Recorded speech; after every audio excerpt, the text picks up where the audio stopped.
Morning student. आज हम discuss कर रहे हैं meaning of elasticity of demand यानी कि मांग की लोच का अर्थ। देखिए, प्रीवियस वीडियो में हमने लॉ ऑफ डिमांड के बारे में स्टडी की। लॉ ऑफ डिमांड हमें क्या बता रहा था कि प्राइस में और डिमांड में इन्वर्स रिलेशंस होता है, यानी कि कीमत और मांग में क्या होता है, विपरीत संबंध होता है। लेकिन एक कीमत में कितना चेंजेस हो और उसका हमारी डिमांड में, मांग में उससे कितना चेंजेस आएगा, ये स्टडी लॉ ऑफ डिमांड में नहीं बताया। तो हम उसको समझने के लिए, उसके कॉन्सेप्ट को समझने के लिए हम किसका सपोर्ट लेते हैं, इलास्टिसिटी ऑफ डिमांड का। क्योंकि इलास्टिसिटी ऑफ डिमांड ही हमें बताती है कि वस्तु की कीमत में होने वाले आनुपातिक परिवर्तन का जो मांग की मात्रा है उसमें होने वाले आनुपातिक परिवर्तन ही मांग की लोच कहलाती है। यानी कि कीमत में अगर जो चेंजेस आएगा तो उसका कितना इफेक्ट होगा मांग में, वो कौन बताता है, मांग की लोच। It means the proportional change in the quantity of demand as a result of proportional change in its price is study in elasticity of demand. ये इलास्टिसिटी ऑफ डिमांड में हमको बताएगा। आगे क्या बता रहा है कि ये कीमत और मांग की मात्रा को गणितीय रूप में व्यक्त करता है। ये एक मैथमेटिकल कॉन्सेप्ट को हमें बताता है, राइट। परिवर्तन की दर को मापता है, यानी जो चेंजेस होता है उसकी रेट को मेजरमेंट ये इलास्टिसिटी ऑफ डिमांड करता है। इसे हम ईपी और ईडी द्वारा व्यक्त कर सकते हैं। It means elasticity of price, मांग की कीमत की लोच, और ईडी का मतलब होता है इलास्टिसिटी ऑफ डिमांड यानी कि मांग की लोच। तो कीमत की लोच और मांग की लोच ये एक फॉर्मूले बेस पे कंसेप्ट बता रहा है। ये कौन बता रहा है, इलास्टिसिटी ऑफ डिमांड, ठीक है। मूल्य और मांग की मात्रा में विपरीत संबंध होने के कारण इसका मान हमेशा ऋणात्मक होता है। यानी कि जो प्राइस और डिमांड है उसमें क्या होता है, ऑपोजिट रिलेशंस होता है। इट मीन्स कि अगर आपकी जो प्राइस है वो अगर बढ़ती है, यानी कि प्राइस अगर ज़्यादा है तो डिमांड क्या हो जाती है, कम हो जाती है। तो ये इस रिलेशंस को बताता है, यानी कि नेगेटिव रिलेशंस को बताता है। लेकिन प्रैक्टिकल अगर हम बात करें तो वस्तु की मांग और मांग की लोच हेतु हम जो कह सकते हैं नेगेटिव जो चिन्ह रहेंगे उनका प्रयोग नहीं कर सकते। यानी कि हम जो नेगेटिव साइन होते हैं उसका यूज़ है वो हम डिमांड और प्राइस इलास्टिसिटी में नहीं करेंगे, राइट। आगे क्या कह रहा है कि मांग का नियम कीमत व मांग की मात्रा के विपरीत संबंध की दिशा बदलाता है। ये हम लोग ने लॉ ऑफ डिमांड में भी पढ़ा था कि जो कीमत और मांग में क्या होता है, विपरीत संबंध होता है। यानी प्राइस और डिमांड में क्या रहता है, प्राइस और डिमांड में ऑपोजिट रिलेशंस होता है।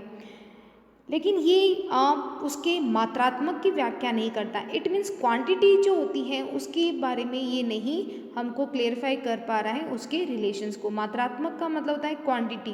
क्वांटिटी नहीं बताता कि एक की प्राइस अगर कम होती है तो कितना डिमांड बढ़ेगा, ये नहीं बताता है, राइट। इसलिए हम कह सकते हैं कि मांग का नियम एक गुणात्मक कथन है। गुणात्मक का मतलब क्या हो गया, क्वालिटी कॉन्सेप्ट है, जबकि मांग की लोच एक मात्रात्मक कथन है। इट मीन्स क्या हो गया कि elasticity of demand is quantitative statement, यानी कि क्वांटिटिव का मतलब क्या हो गया, ये मेजर करके बता रहा है, मात्रा में या संख्या में हमको बता रहा है। तो most important elasticity of demand की अगर हम बात करें पूरे ओवरऑल की, तो ये एक proportional changes of quantity of demand का बताता है कि एक जो डिमांड है उसमें कितना परिवर्तन होगा, उसकी स्टडी बता रहा है कि प्राइस अगर इतना बढ़ेगा या इतना कम होगा तो वो हमको मेज़र करके बता रहा है कि आपकी डिमांड है उसमें इतना चेंजेस आएगा। तो ये जो रिलेशनशिप है ये इलास्टिसिटी ऑफ डिमांड में हम देखते हैं। लेकिन यहाँ पे हम माइनस के जो साइन रहेंगे उनका हम यूज़ नहीं करेंगे, नेगेटिव साइन का, ठीक है, इस रिलेशन के अंदर। और दूसरा सबसे इम्पॉर्टेंट आपको याद रखना है कि जो लॉ ऑफ डिमांड है उस लॉ ऑफ डिमांड को हम क्या कहेंगे, गुणात्मक, यानी कि मांग के नियम को हम गुणात्मक कंसेप्ट के नाम से जानते हैं। यानी कि किसके नाम से, जो क्वालिटी होती है क्वालिटी कॉन्सेप्ट के नाम से जानेंगे या क्वालिटी स्टेटमेंट बोल सकते हैं। जबकि जो इलास्टिसिटी रहेगा, इलास्टिसिटी ऑफ डिमांड, उसको हम जानेंगे किससे, क्वांटिटिव, यानी कि संख्यात्मक या मात्रात्मक के रूप में मानेंगे। मात्रात्मक या संख्यात्मक का मतलब है कि वो हमें मेज़र करके बता रहा है मैथमेटिकल फॉर्मूले से कि ये इतना चेंजेस आएगा। ये था इसका ओवरऑल मीनिंग। अब हम बात करते हैं इसकी एक इम्पॉर्टेंट डेफिनेशन की, प्रोफेसर मेयर्स की डेफिनेशन की।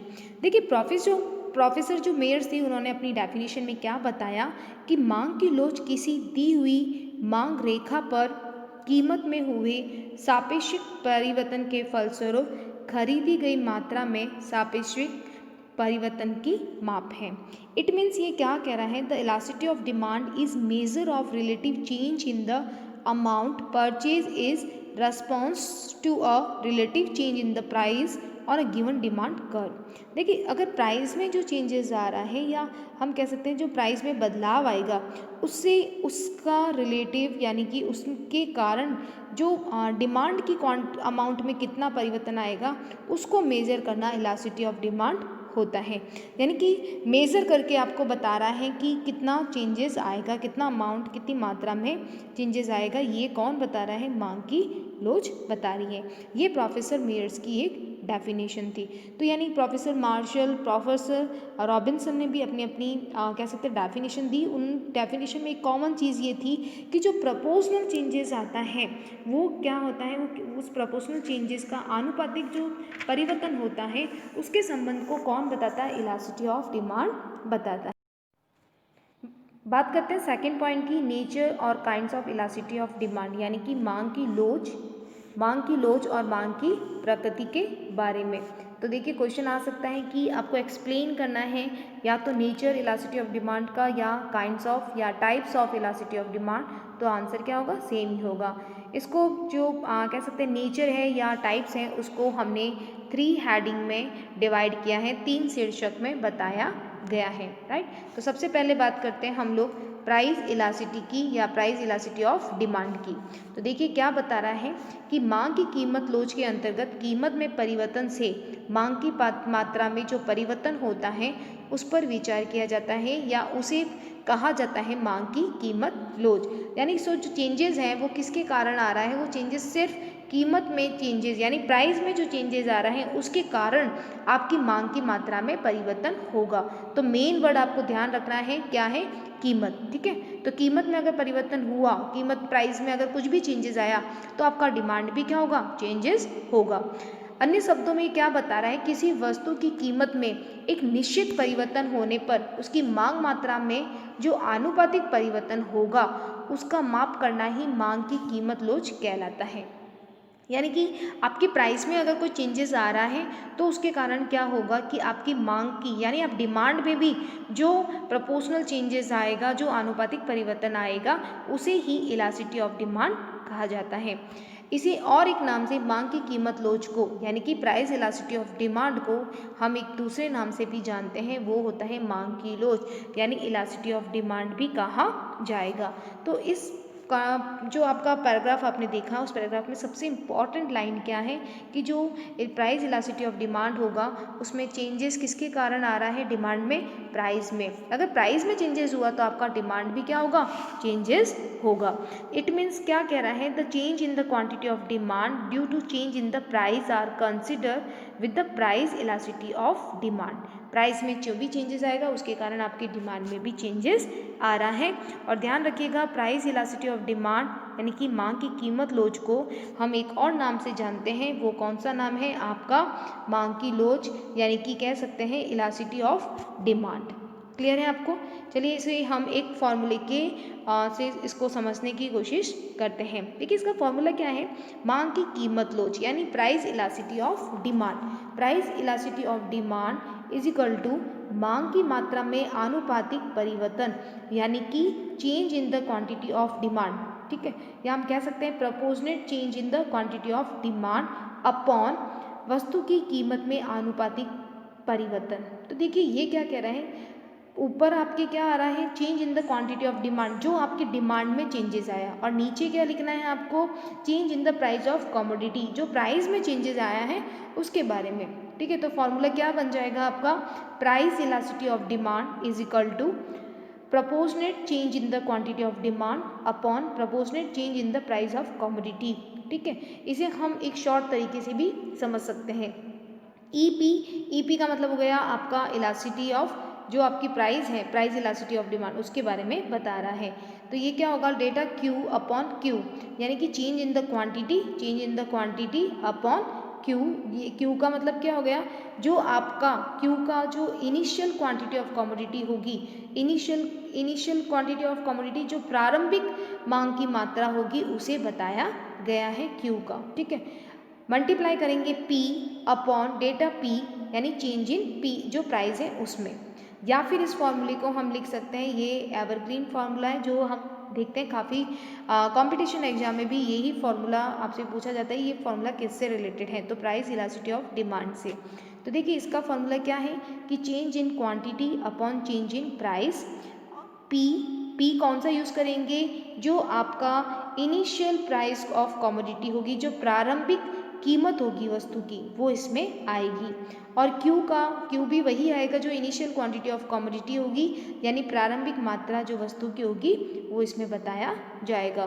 तो इस फॉर्मूले को हम चाहे आप पूरा लिख सकते हैं, चाहे आप इस तरीके से, चाहे इस तरीके से, तो हम किसी भी तरीके से इस फॉर्मूले को लिख सकते हैं, राइट। बात करते हैं इस फॉर्मूले का, जो आपने अभी वर्ड देखा उन वर्ड्स का मीनिंग। क्यू आपने देखा, तो क्यू का मतलब क्या हो गया, वस्तु की प्रारंभिक मात्रा, यानी इनिशियल क्वांटिटी ऑफ कमोडिटी। फिर आता है डेटा क्यू, यानी वस्तु की परिवर्तित मात्रा, यानी क्या कहेंगे, चेंज क्वांटिटी ऑफ कमोडिटी, यानी प्राइस में जो चेंज हुआ उसके कारण जो क्वांटिटी में चेंजेस आएगा, जैसे 50 से 40 हुआ तो कितना चेंज हुआ 10 का, तो ये आ जाएगा क्वांटिटी ऑफ ये जो चेंजेस आया उसके बारे में। बात करते हैं पी की, तो वस्तु की प्रारंभिक कीमत, यानी कि initial price of commodity, right. उसके बाद में आपको नेक्स्ट क्या कह रहा है, चेंज इन प्राइस, यानी डेल्टा पी, इसका मतलब क्या होता है, वस्तु की परिवर्तित कीमत, यानी कि चेंज प्राइस ऑफ कमोडिटी। और ई पी किसको डिनोट कर रहा है, मांग की कीमत लोच, यानी कि प्राइस इलास्टिसिटी ऑफ डिमांड। तो ये अभी हमने जो मेथड देखा प्राइस इलास्टिसिटी ऑफ डिमांड, उसको एक एग्जांपल से सॉल्व करते हैं। वो एग्जांपल है, किसी वस्तु का जो प्राइस है वो 10 रुपये से घटकर कितना हो गया, 8 रुपीज़ पे आ गया। तो जो डिमांड है, मांग की मात्रा है, वो 40 से बढ़कर कहाँ हो गई, 50 हो गई। तो आपको कीमत की मांग लोच ज्ञात करनी है। तो देखिए जब 10 प्राइस था तो आपका कह सकते हैं डिमांड कितनी थी, डिमांड थी आपकी 40। जब आपका प्राइस है वो कम होके आपका 8 पे आ जाता है तो डिमांड कितनी बढ़ के हो जाती है, 50। तो अभी हमने जो फार्मूला देखा उसी बेस पे सॉल्व करते हैं। फार्मूला था ई पी, यानी कि प्राइस इलास्टिसिटी ऑफ डिमांड। तो यहाँ पे क्या फार्मूला था, चेंज इन क्यू अपॉन क्यू कौन सा लेंगे, इनिशियल, यानी क्वांटिटी कौन सी लेनी है, इनिशियल, जो पहले वाली क्वांटिटी होगी, यानी कि 40, राइट। फिर इसमें क्या है, change in P upon P, यानी चेंज इन प्राइस में जो चेंजेस आया है, और अपॉन पी। तो यहाँ पे पी भी कौन सा लेंगे, प्राइस कौन सी लेंगे, जो इनिशियल प्राइस होगी, यानी जो प्रारंभिक होगी कीमत वही, यानी कि 10, राइट। तो चलिए इसको सॉल्व करते हैं। देखिए चेंज इन क्यू, क्वांटिटी में कितना चेंजेस आया है, क्वांटिटी में आपके चेंजेस आया है, पहले 40 था, अब कितना हो गया 50। तो चेंज कितना आया क्वांटिटी में, 10, राइट। बात करते हैं यहाँ पे अपॉन क्यू कितना था, क्यू कौन सा लेना है, इनिशियल, तो पहले वाला क्वांटिटी कितनी है 40, तो हमने यहाँ पे 40 लिखा।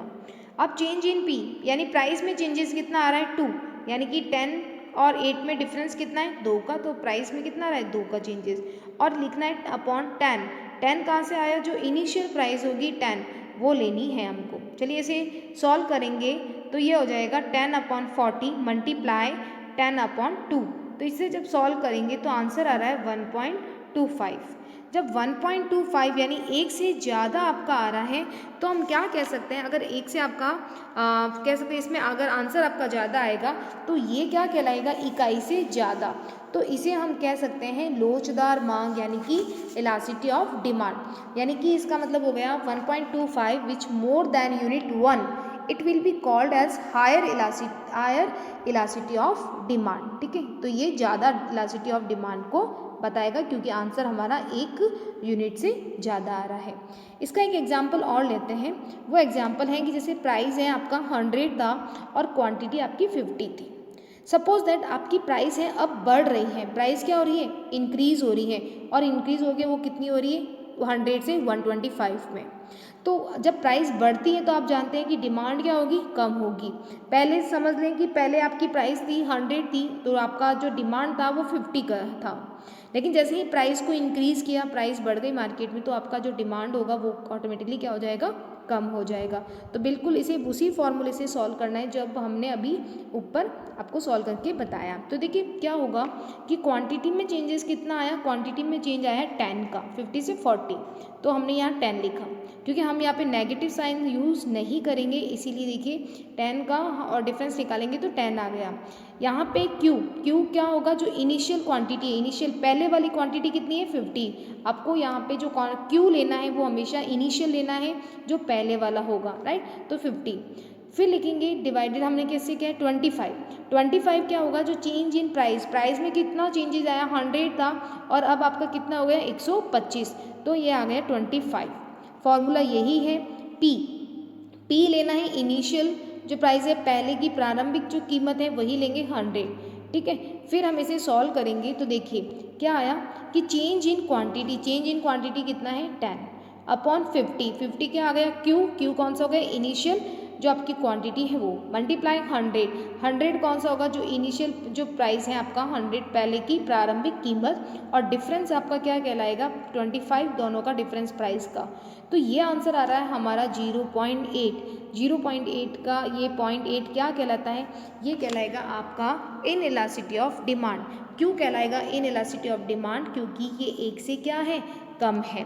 तो इसका मतलब क्या हो गया कि एक से कम होने पर this will be low elasticity demand, या तो हम इसे कहेंगे निम्न कम लोचदार मांग, या फिर इसे हम क्या कह सकते हैं इनइलास्टिसिटी ऑफ डिमांड यानी बेलोचदार मांग। तो आपके जब एग्जाम में ये क्वेश्चंस आए तो आप इसे विथ एग्जाम्पल एक्सप्लेन कर सकते हैं। जब एक बार प्राइस डिक्रीज हो रहा है, एक बार डिक्रीज का एग्जाम्पल ले सकते हैं, एक बार प्राइस इंक्रीज ले सकते हैं, तो इसे आप सॉल्व। बात करते हैं सेकंड टाइप्स की, यानी कि income elasticity of demand. First हमने पढ़ लिया है आपका price elasticity of demand, second point है हमारा इनकम इलास्टिसिटी ऑफ डिमांड। यानी जब प्राइस में चेंजेस आ रहा था तो डिमांड, अगर हम प्राइस में चेंज आने के कारण जो डिमांड की मात्रा में चेंज आ रहा था उसे क्या कह रहे थे, मांग की कीमत लोच। लेकिन जब इनकम के कारण हमारी मांग में चेंज आएगा, इनकम के कारण हमारा जो डिमांड है वो इफेक्ट होगा, उसकी क्वांटिटी में जो चेंजेस आएगा वो कहलाता है आपकी मांग की आय लोच। यानी कि इसमें इम्पॉर्टेंट वर्ड क्या हो जाएगा, आपका इम्पॉर्टेंट वर्ड होगा मांग की जो इनकम रहेगी वो इम्पॉर्टेंट वर्ड रहेगा। तो इसे क्या कहते हैं, मांग की आय लोच से आशय इस बात की माप करने से है जो उपभोक्ता की आय में एक निश्चित परिवर्तन के परिणाम स्वरूप, यानी कि उपभोक्ता जो कंज्यूमर की इनकम है उसमें चेंजेस आने के कारण आपकी मांगी गई मात्रा में भी क्या होगा, चेंजेस आएगा। अदर वर्ड्स में हम कह सकते हैं यदि उपभोक्ता की आय में होने वाले परिवर्तन से या आनुपातिक प्रोपोर्शनल चेंजेस से उसके कारण वस्तु की मांग की मात्रा में भी जो चेंजेस आएगा वो क्या कहलाएगा, आपका आय की लोच। यानी कि देखिए आय की जो लोच है, या हम कह सकते हैं मांग की आय लोच, यानी कि जो इनकम कह सकते हैं इनकम इलास्टिसिटी ऑफ डिमांड, उसमें क्या होता है कि आपकी जो कंज्यूमर होता है, उपभोक्ता होता है, अगर उसकी इनकम जब आय में अगर कुछ परिवर्तन आएगा तो वो या तो क्या करेगा कि इनकम आपकी ज़्यादा हो सकती है या कम हो सकती है, तो उसके कारण आप क्वांटिटी ऑफ डिमांड है उस पर जो इफेक्ट आएगा, उसमें जो परिवर्तन आएगा मांग में, तो वो क्या कहलाएगा, आपकी इनकम इलास्टिसिटी ऑफ डिमांड। तो इसमें देखिए दो रिलेशंस बताया जा रहा है, एक बताया जाएगा पॉजिटिव जो कि आपके सुपीरियर गुड्स के लिए होता है यानी श्रेष्ठ वस्तुओं के लिए, और एक होता है नेगेटिव मांग यानी कि नेगेटिव रिलेशन, वो बताएगा आपका हीन वस्तुएं या इन्फीरियर गुड्स के बारे में। श्रेष्ठ वस्तुएं जो कि आप कह सकते हैं कि जो अच्छी होती है क्वालिटी, हम कह सकते हैं जिसकी ब्रांडेड जो होती हैं उनके बारे में बताया गया है। इन्फीरियर गुड्स का होता है जिनकी ब्रांडेड नहीं होती है, जो थोड़ी लोअर क्वालिटी की होती हैं, राइट। तो इनकम इलास्टिसिटी ऑफ डिमांड, अगर हम ओवरऑल बात करें कि इनकम इलास्टिसिटी ऑफ डिमांड क्या होता है, तो देखिए इनकम इलास्टिसिटी डिमांड का मतलब क्या हो गया कि बाय जो चेंजेस आ रहा है by income elasticity of demand we mean the measure of value of change in is demanded quantity due to certain change in his income. अगर उपभोक्ता की इनकम में जो परिवर्तन आएगा उसके कारण उसकी मांग में भी डिमांड में भी चेंजेस आएगा।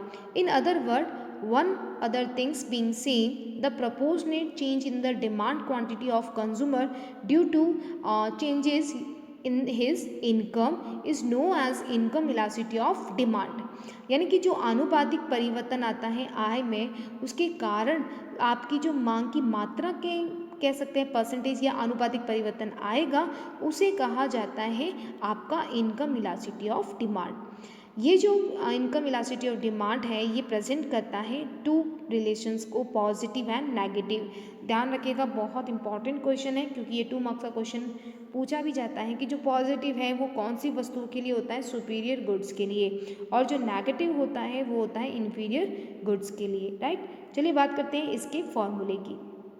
तो देखिए, मांग की आय लोच का जो फॉर्मूला होगा वो क्या बताएगा, सिर्फ एक चीज़ आपको ध्यान रखनी है कि यहाँ पे जो हम यूज़ कर रहे हैं ई वाई, यानी कि इनकम बता रहा है, इनकम इलास्टिसिटी ऑफ डिमांड, वहाँ हम पी यूज़ कर रहे थे, तो ये क्या बता रहा था, प्राइस इलास्टिसिटी ऑफ डिमांड को। लेकिन यहाँ पे हम बात कर रहे हैं इनकम की, इसीलिए क्या होगा, इलास्टिसिटी ऑफ, ये जो इनकम है उसके बारे में बताएगा, ठीक है, इनकम इलास्टिसिटी ऑफ डिमांड। चलिए इसका फॉर्मूला क्या होगा, सेम ही फॉर्मूला है, कोई चेंजेस नहीं होगा, सिर्फ आपको P की जगह क्या लिखना है, Y लिखना है, सिर्फ P की जगह क्या आ जाएगा, Y। तो देखिए फॉर्मूला क्या है, मांग की आय लोच बराबर मांग में आनुपातिक परिवर्तन अपॉन आय में आनुपातिक परिवर्तन। जो फर्स्ट मेथड हमने देखा, या फर्स्ट टाइप जो हमने देखा, वहाँ पे यहाँ क्या आ रहा था, प्राइस आ रहा था, ठीक है, क्या आ रहा था, प्राइस, जबकि यहाँ पे क्या आ रहा है, इनकम आ रहा है, बस वो चेंजेस है। तो फॉर्मूला वही रहेगा जो पहले वाला था। तो फॉर्मूला क्या बन जाएगा, change in quantity upon Q वही आएगा, initial quantity, right, Y upon change in Y. देखिए वाई जो होगा वो भी इनिशियल वाला यूज़ करना है, यानी इनिशियल इनकम ऑफ कंज्यूमर, और चेंज इन द वाई, यानी जो इनकम में जो चेंजेस आ रहा है वो आएगा, राइट। चलिए इसका फॉर्मूला हमने यहाँ पे देख लिया है कि इसका फॉर्मूला सिर्फ क्या चेंजेस आ रहा है, पी की जगह यहाँ पे आ जाएगा वाई, और फॉर्मूले में भी हमें पी की जगह जो पहले वाला हमने सॉल्व किया उसी तरह से यहाँ पे वाई आएगा। बात करते हैं इसके एक एग्जाम्पल की। एग्जाम्पल क्या कह रहा है, एक उपभोक्ता है, किसी उपभोक्ता की आय 5,000 से बढ़कर कितनी हो गई है, 7,000, यानी 5,000 से इंक्रीज होके वो कितना हो गया है, 7,000 हो गया है। तो वस्तु की जो डिमांड है, मांग है, वो 50 इकाई से बढ़कर कहाँ जा रही है, 60 इकाई, यानी कि 50 इकाई से बढ़कर वो जा रही है 60 इकाइयों की ओर। तो मांग की आय लोच ज्ञात कीजिए। तो कभी कभी आपको पता है ये इतना सा क्वेश्चन है, वो आपके 7 मार्क्स का क्वेश्चन भी आ सकता है। तो चलिए इसको हम अरेंज करके देखते हैं। वाई इनकम में पहले 5,000 थी इनकम, तो क्वांटिटी थी 50, वो 50 की डिमांड करता था। लेकिन एक कंज्यूमर था जिसकी इनकम बढ़कर कितनी हो गई, 5,000 से 7,000 हो गई है, तो अब वो क्वांटिटी भी क्या कर रहा है, बढ़ा रहा है, यानी कि 60 कर रहा है। फॉर्मूला अप्लाई करेंगे, फॉर्मूला अप्लाई करने पर आप देखते हैं कि जो चेंजेस आ रहा है क्वांटिटी में वो कितना है, 10, और अपॉन आएगा जो पहले वाली क्वांटिटी है, पहले वाली क्वांटिटी कितनी है, 50, राइट।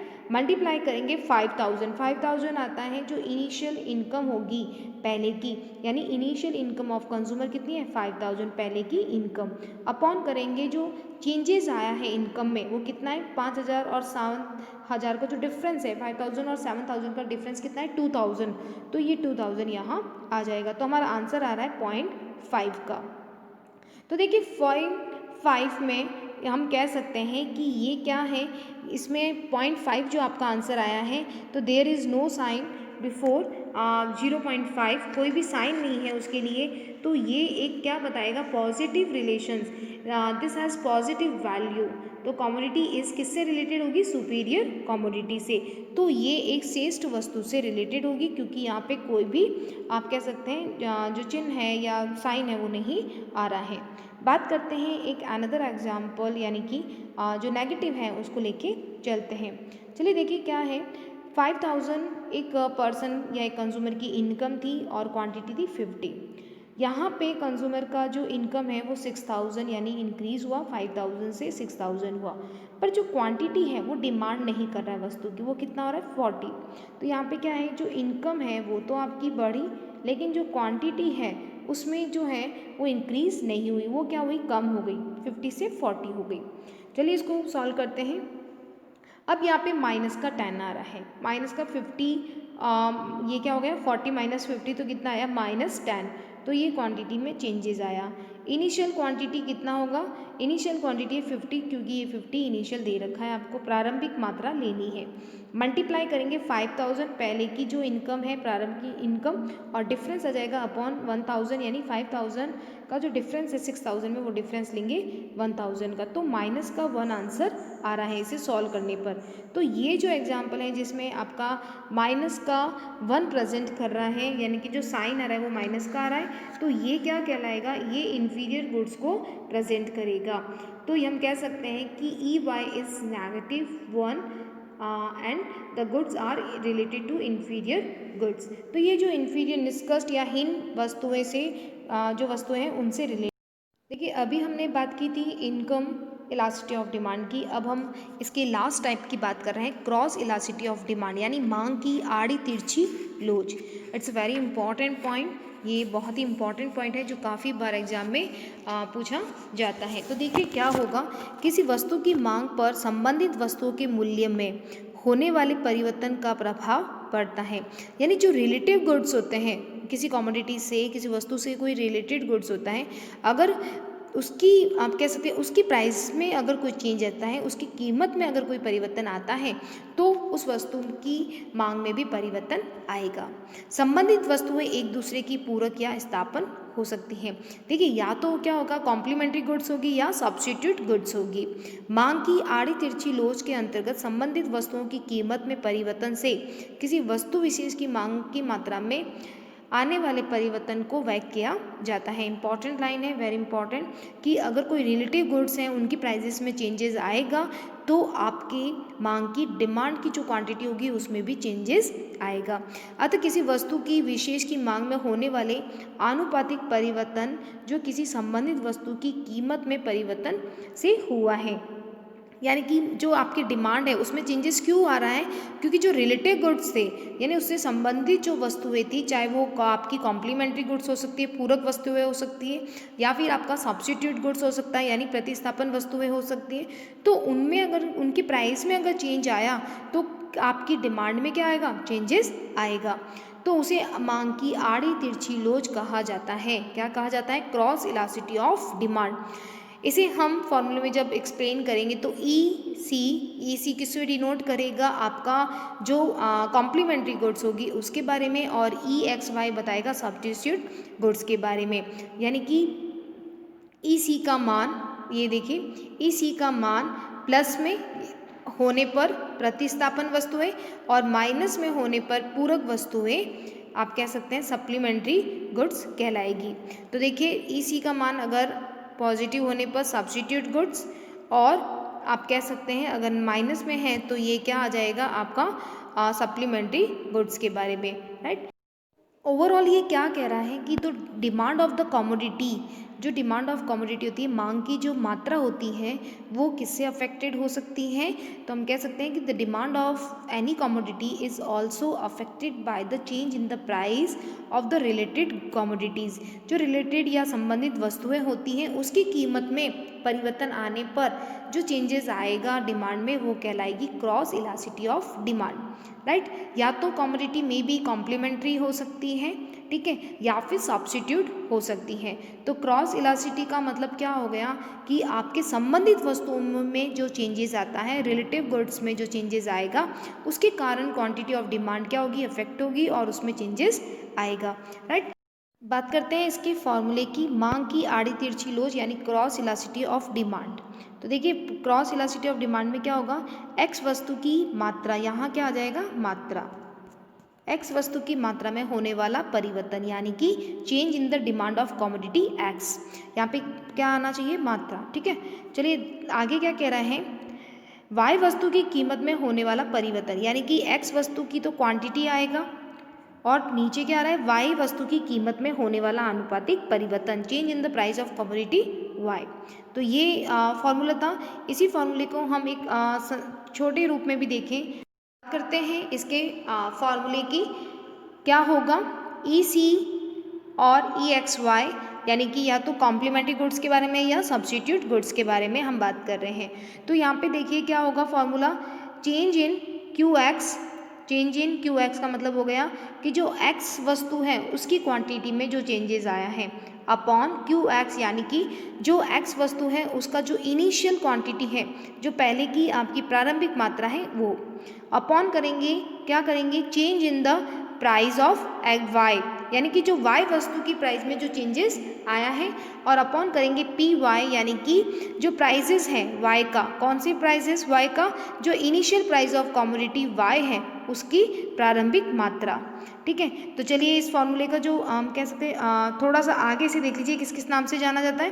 क्यू एक्स होता है वस्तु की प्रारंभिक मात्रा, यानी कि initial quantity of commodity x की। फिर आता है चेंज इन क्यू एक्स, उसका मतलब क्या होता है, change in quantity of commodity x, यानी कि एक्स वस्तु की मात्रा में जो परिवर्तन आया है। पी वाई किसे डिनोट कर रहा है, इनिशियल प्राइस ऑफ कमोडिटी जो आपका वाई है उसकी प्राइस को बता रहा है।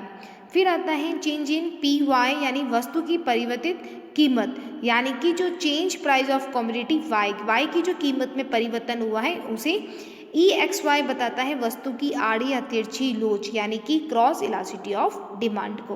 तो चलिए ये जो हमने अभी देखा मेथड, उसी को ही हम एक एग्जाम्पल से सॉल्व करते हैं। तो कौन सा एग्जाम्पल है, देखिए यदि x वस्तु की कीमत है, यानी कि x कोई वस्तु है उसकी कीमत 5 से बढ़कर 7 हो जाती है, यानी 5 से इंक्रीज होकर कितना हो रहा है, 7 हो रहा है, तथा जो x है उसकी जो डिमांड है वो 10 से इंक्रीज होकर कितना हो रहा है, 15 हो रहा है। तो आपको कैलकुलेट करना है क्रॉस इलास्टिसिटी ऑफ डिमांड को। तो क्वेश्चन आपका क्या कह रहा है, देखिए क्वेश्चन आपको क्या कह रहा है कि if the price of commodity y is increasing from 5 to 7, 5 से कितना हो रहा है, 7, and the demand of commodity x increases from 10 to 15, then the calculate the cross elasticity of demand. आपको क्रॉस इलास्टिसिटी ऑफ डिमांड को calculate करना है। अब देखिए यहाँ पे हमने अभी क्वांटिटी की बात की थी, तो चेंज कितना आ रहा है क्वांटिटी में, चेंज आ रहा है 10 से कितना आ रहा है 15, तो ये आ जाएगा 5। ठीक है, क्वांटिटी एक्स की जो चेंज हो रही है, एक्स की क्वांटिटी में जो परिवर्तन आ रहा है। ठीक है, और नीचे आ जाएगा जो आपके प्राइजेस हैं उसके बारे में। तो प्राइजेस में कितना चेंजेस आया है, एक्स वस्तु की 5 से कितना हो गया है, 7 हो गया है, राइट।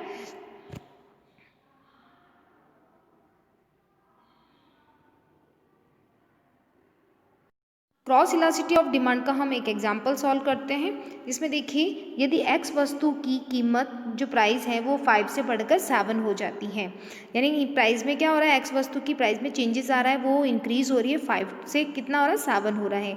तो एक्स वस्तु की जो मांग है, यानी जो एक्स वस्तु है उसकी मांग में भी क्या होगा, चेंजेस आएगा, वो 10 से बढ़कर कितना हो रहा है, 15 हो रही है। तो यानी कि हम कह सकते हैं एक्स इंक्रीज फ्रॉम 5 to 15, जो एक्स की क्वांटिटी है वो इंक्रीज हो रही है। आपको कैलकुलेट करना है क्रॉस इलास्टिसिटी ऑफ डिमांड को। तो देखिए फॉर्मूला हमारा अभी हमने देखा था, क्या फॉर्मूला था, change in the quantity of X upon Q X, यानी कि जो इनिशियल क्वांटिटी है एक्स का वो, upon change in price of Y, यानी कि जो वाई में चेंजेस आएगा तो वो उसके बारे में प्राइजेस में, अपॉन पी वाई किसे डिनोट करेगा, इनिशियल प्राइस ऑफ कमोडिटी, जो वाई की जो प्राइस होगी इनिशियल वो हमें बतानी है। तो देखिए इसमें क्या होगा कि जो प्राइस है, प्राइस आपकी देखते हैं कितना चेंजेस हुआ है प्राइस में, देखते हैं पहले इनिशियल प्राइस कितनी है, 5, कितनी थी 5, अपॉन 2 क्या है, इन दोनों का डिफरेंस 5 से 7 का जो डिफरेंस है 2, मल्टीप्लाई करेंगे जो आपकी कह सकते हैं प्राइस जो डिमांड है एक्स की डिमांड, उसमें कितना चेंजेस आया, तो ये देखते हैं आप 10 से 15 हो गई, तो ये डिफरेंस आ गया, अपॉन जो इनिशियल जो डिमांड है किसकी, एक्स की, वो कितनी है 10, तो ये आ गया आपका 10। इसे सॉल्व करेंगे तो आंसर आ रहा है 1.25। तो देखिए 1.25 इज़ अ पॉजिटिव, ये क्या बता रहा है, प्लस में बता रहा है। It will B an example of substitute commodities. हमने अभी बात की थी कि जब पॉजिटिव आंसर आएगा तो वो किसके बारे में बताएगा, प्रतिस्थापन वस्तुओं का बारे में बताएगा, राइट। तो ये एक एग्जाम्पल था जो हमें बता रहा था सब्स्टिट्यूट गुड्स के बारे में।